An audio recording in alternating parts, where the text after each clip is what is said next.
Canada, Panama, and Greenland have just arrived. Greenland is very jumbo. Also, Panama looks like they're suffering. But then again, in the Country Ball universe, when are they not suffering? This place literally got cut in half for a canal. So head over to makeshift.com by using that first link in the description down below. By the way, my background is very different because I'm currently in Thailand. I'll be releasing a vlog about this in about a week or so on this channel, so please subscribe so you don't miss it. I'll also be going to a couple of other spots in Asia, so just be prepared for that. There's a whole lot coming down the pipeline. I'm posting clips already on my Instagram if you want to see stories and things like that of what I'm doing. So we actually have a new light pollution map of the world. Remember, when it comes to these things, you kind of need to drop updates pretty much every year because more regions of Earth are producing more lights than ever, and also the intensity of the light itself is beginning to change. We've got a whole different colors going on. Now, apparently the blue is actually not reflecting new LED lights, for instance. I mean, nowadays, a lot of places are using all sorts of different types. You have to really dive into some research. I didn't even know we were using like sodium, high pressure sodium street lights. No, the different colors on these maps are actually showing when the specific region got all these lights in the first place. But what I think is even more fascinating is obviously the slight correlation between light pollution and population density. Now, it's not exactly one-to-one. You do have to keep in mind that there could be huge populations that are kind of in darker regions.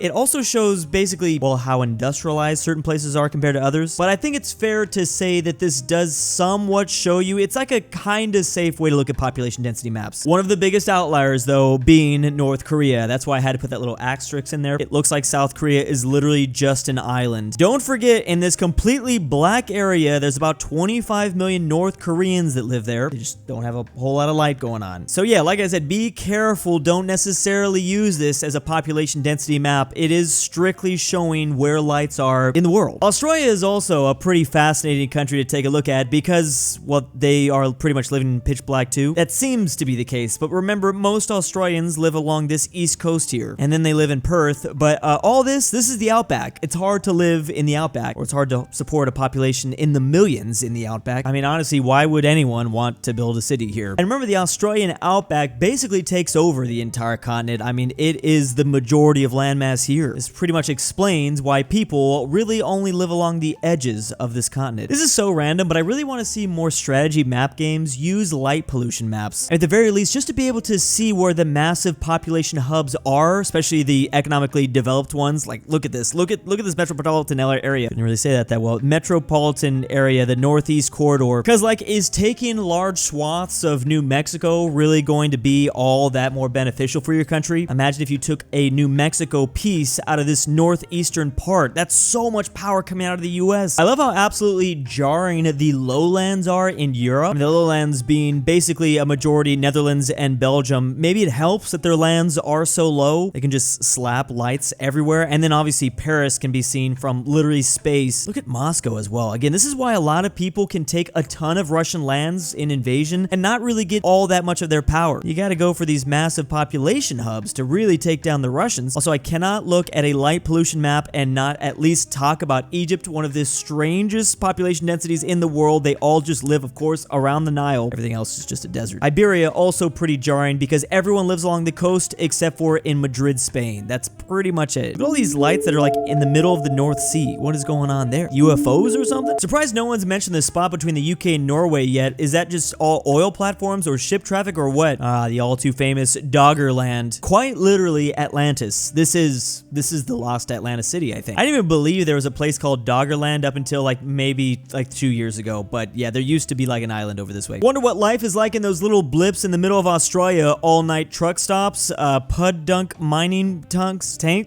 Podunk? Why can I not say that? Podunk. Must be a pretty interesting life. I mean, this is the biggest city that is considered a part of the Australian outback. You know, surprisingly, it's actually not that hot currently right now over there. It's crazy to think about, but sometimes in certain parts of this outback, the closest person living to that exact point is someone from the International Space Station. That's crazy. But also, you know, I can see how that could be true too. What is that giant island next to Japan? Oh, that's right. Never mind. Yeah, North Korea just happens to be incredibly environmentally friendly. I don't know if y'all knew that. They really don't like light pollution, at least, unless it's nuclear. There's actually a very cool interactive map on darksitefinder.com. This is actually going to show you exactly what all the dark sites actually are. For instance, basically all these national parks here in the US, at least in the West. Yellowstone National Park is a very big one. Dead Man's Basin. It's funny how often the pins are in North America, but there are a couple of parts here in Europe, specifically out this way in in Austria. This is for the, dang it, I'm not going to pronounce that. But basically with the Alps, the Alp mountain range. It's hard to put lights in the mountains.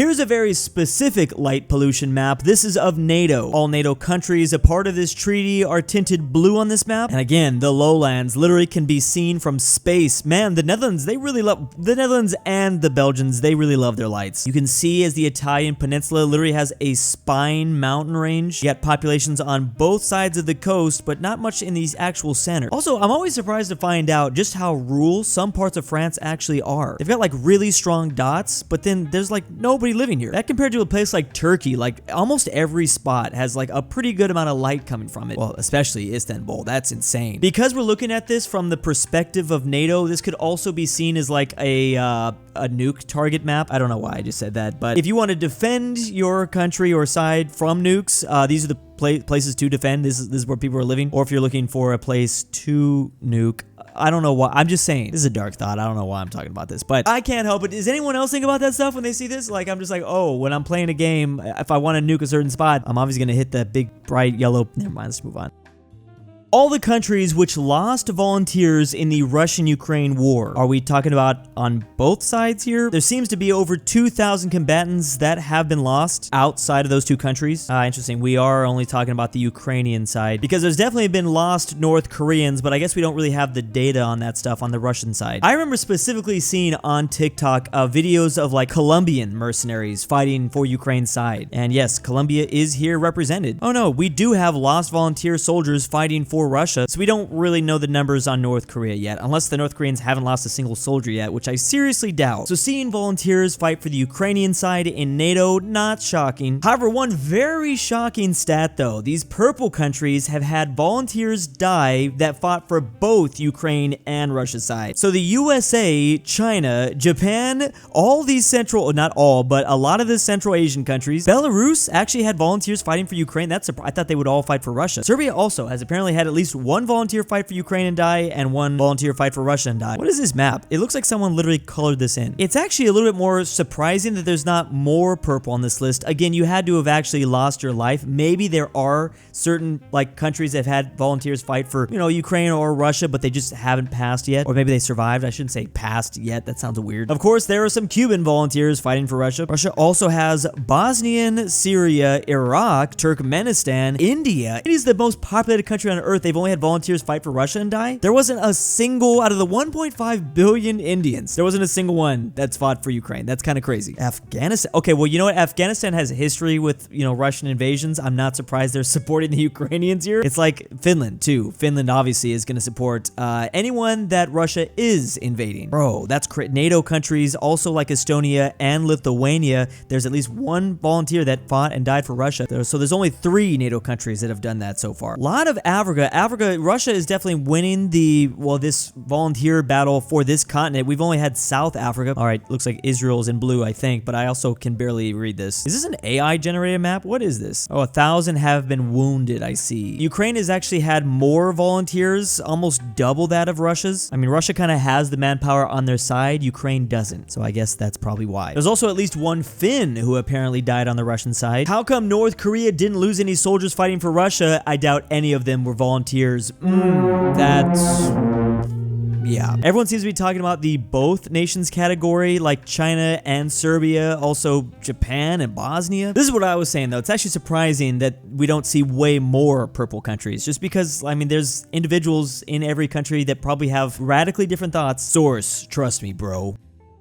This really makes me want to breathe deeply. This is all the radioactive fallout in the US. I'm actually not even in the US right now. I don't know why I did that. Probably shouldn't be breathing like that in Thailand either. But as you can see, this really depicts where the US government was, well, experimenting with nukes. Kind of funny, this is also around the same area Area 51 is, but also where the first nuke was in New Mexico. Thanks for that, Oppenheimer. So of course we were doing a lot of nuclear detonations in the western half of our country because it's it's a lot less populated than over here. You definitely don't want to drop a nuke on New Jersey. Well, There's probably some people that would want to drop a nuke on New Jersey, but the problem is, this is why you don't even want to test nukes, because there's tons of fallout that gets lost in the atmosphere, can come back down. A little bit concerning that I live in Los Angeles, and yet there seems to be a lot of nuclear fallout that could be hitting me. I'm not sure why the Bay Area has been spared so much here in California. That's not fair, but this is literally just taken over the entire half. Now, I'm sure it's not a massive problem. I mean, it might be actually. I don't know what I'm talking about. I'm hoping it's not a problem. I mean, the last time the US has tested a nuke, it's been decades, I'm pretty sure. We haven't done it since September 1992, which was like actually 3 months after I was born. But yeah, crazy to see where you can actually see on that map where the first Trinity test was held in New Mexico. The fact that it's still lingering here seems to be a little bit of a problem. The winds can take fallout like so far. I wouldn't be surprised if some of this isn't even from our own tests. It could have been from some of the other countries that have also done nuclear tests. Probably a lot of US tests though, I'm not gonna lie. I believe the Soviets in the Cold War days actually ended up testing more than we did. They did go a little bit nuts once they got a hold of their own boom boom devices. I like that for the Soviets, their Nevada was just Kazakhstan. 500 nuclear tests here. Jacksonville, just naturally radioactive. Maybe this is why it's so cheap to buy property in Las Vegas. I think I should reconsider buying one of those $100,000 houses over there. I'm trying to have 3 eyes. Here are the population levels at the turn of the 19th century, or I don't know how to use that phrase properly, the turn of the 20th century? Oh, I thought that you would, because turn, I don't even know what that means, turn of, switching over? All right, let's try that again. Here are population numbers, I can't even say it. Here are the population numbers at the turn of the 20th century. So we're talking about the year 1900. Every square represents about 500,000 people. So it's not surprising to see the Indian Empire, or basically South Asia, but they were all under the British Empire. They're still very high up on the list, and then the Qing Empire at 415 million. India and China essentially are still dominating, but it's really the Qing or Chinese Empire that's dominating, because yes, this is the Indian Empire, and they're significantly less than the Qing Empire. But remember, this is not just India. This includes Sri Lanka, Bangladesh, Pakistan. Burma is, in fact, separated, so that's kind of nice. That was all a part of the British Raj, though. So basically, in the last 125 years, the Qing Empire, this is with less land, too. They no longer have Taiwan. They no longer have the Mongolian country. So they more than tripled. They more than tripled their people. That's crazy. And this is after World War II, when the Japanese came and killed a bunch of them. For reference, in the year 1900, the US only had 76 million. Now we have like almost 340 million. Mexico only had 12 million. That's crazy. They're now like at 130 million. So they've more than quadrupled, like unlike some of these other. Oh, Brazil is insane, 17 million. I mean, the numbers, the population has absolutely exploded in the Western Hemisphere because, you know, obviously a lot more people were going to come to these continents after the year 1900. This shows why the power still was held in Europe at this time. I mean, the German Empire, Italy, these numbers in Europe haven't changed all that much. In the case of Ireland, like there's only like 1 million or 2 more here. Russia was a lot bigger during those days. Again, this is, you got to keep in mind, this is before both world wars. So even though we're seeing a lot of these countries quadruple or even triple or double, it's like this is still considering, you have to still remember the massive casualty events that the world wars actually were. Russia took place in both of those. Russia had 67 million.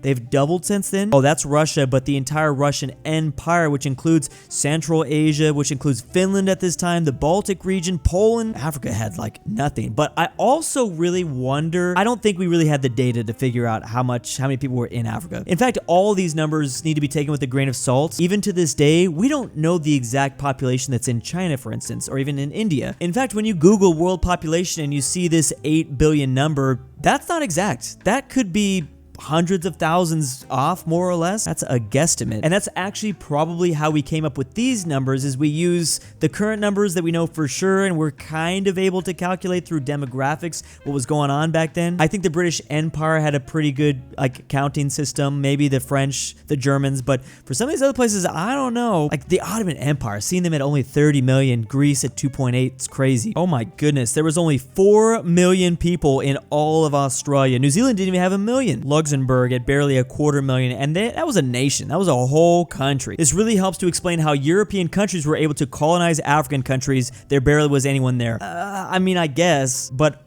basically just a small island off the coast of continental Europe, that's the British Isles, was able to conquer all of South Asia. Technology has a lot to do with it, industrialization, things like that. British Raj looks bigger than Qing despite having a smaller population. They did make the British Raj pretty giant on this map projection. It's crazy that Germany had about the same population as all of the Middle East and Balkans combined. Why they were so powerful. Do not dead name these countries. They actually will not like it. This is actually still a problem for a lot of these places. Well, the one place that might still like it if you called them by their old name is North Macedonia. They're cool with still calling themselves Macedonia. It's actually the Greeks that would not be cool with that. There's Cabo Verde, but I'm surprised that we're actually not talking about the Ivory Coast or Cote d'Ivoire. I don't know why they're not labeled on this map. It's kind of hard to explain like name changes because it actually might be like a different translation. For example, Timor here, which used to be called East Timor, this is basically still East Timor. It's just using the Portuguese word for East. Timor-Leste or something like that. Not sure how to pronounce that properly. This is why you should have just let us call it East Timor. I'm just kidding. East Timor, don't hate me. It's funny because Timor is derived from Indonesian, which basically means east, and then Leste is also the Portuguese word for east, so it's I guess the country is just called Eastern East. Czechia didn't necessarily change their name. You can still call them the Czech Republic, but this is more for like practical purposes. Czechia, it's a little bit easier to say too sometimes. Turkey, I think, changed their name just so that they weren't confused with the animal on Google. Is the pronunciation changed a little bit too? Different? Netherlands. So we're not supposed to say the Netherlands, it's just Netherlands. Oh no, we're just talking about how they don't want you to call them Holland anymore. Yeah. And there's the Swatini down here in Africa. Lots of different reasons for why countries change their name. I mean, it can be for controversial. It's usually a controversial thing, maybe historical thing, colonization. They want their own sovereignty, their own, like, they want to be able to take back what they call themselves and what the world calls them, not basically what the European colonizers probably called them. That's where a lot of the issues come from. Prior to the name, Czechia, only the Czech Republic was officially acceptable, while Czechia was used